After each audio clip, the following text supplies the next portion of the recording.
Yeah, when I joined the business in 1995, we only really had 5 channels, and those channels could only be used in a very limited number of ways. And essentially each channel had its own use. You use TV to do a certain job and you use print to do a certain job. Whereas now we have an uncountable number of channels. There are new things coming out every day. Several have come out today at Cannes. New ways of doing things, new ways of using technology. So very much we used to build our ideas around the channels that are available, whereas I think now we very much build channels around the ideas that we have. So that's, I think, the biggest change is how we use channels in very different ways, and they are built around the ideas that we have for specific brands. Like the channels, there's new things coming out all the time.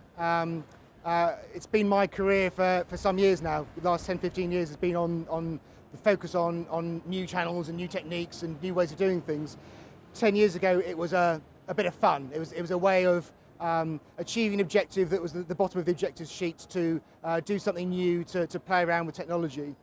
Whereas now that innovation as an objective is very much innovation as a strategy, because actually that tidal wave of innovation, of new technologies, and the fact that each of those things are scaling really quickly with the likes of billions of users of many platforms, hundreds of millions of users of these platforms around the world, means that you need to have a strategic approach to using these technologies. So very much you start to build strategies around what differentiates the brand, and then you understand how can a given technology deliver on that idea better than another one, and that becomes a far stronger way of deciding what you should do and what you shouldn't do, and avoids you getting into gimmick territory. I think we're starting the next megacycle. So you had a cycle starting in the mid-1990s with narrowband internet and PCs and the first age of the web.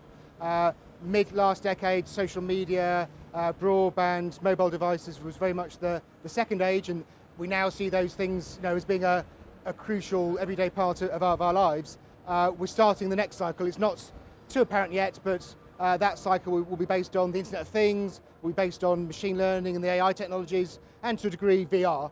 VR I think will be something that's not going to hit the mainstream for a little more time until the technology has been perfected, but has a huge potential to radically transform the entertainment business and to make some impact on other sectors. But I think AI will have a bigger impact on all businesses, more than all the other things combined, I think. And we're just starting to scrape the surface of what that really means. But we're seeing a few things this week, and we'll see many, many more things over the next couple of years.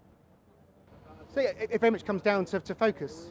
So it's this notion of innovation as strategy rather than innovation as an objective, that you need to really think about what can these technologies add to the consumer experience? How can they create new kinds of value?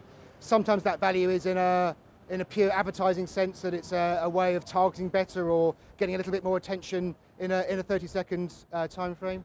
But in many other cases, it's a lot deeper than that. It can radically transform the nature of the product, or it can transform the way that brands connect with their staff or their suppliers or their consumers.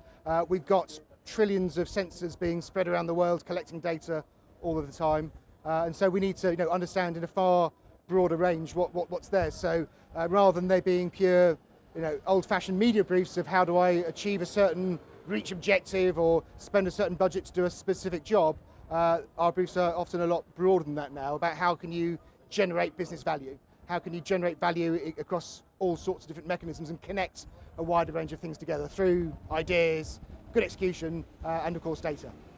In our day-to-day lives, we get to meet suppliers and clients and people who we deal with on a direct basis, but because Cannes is so huge, that we get to meet a far wider range of people. So this morning I saw some fascinating design companies who have a completely different set of challenges than we do, but they're bringing new ideas to what we do day to day. And so I haven't made my mind up yet, but always each year it's the people who are furthest away from that I think provide the most interesting ideas.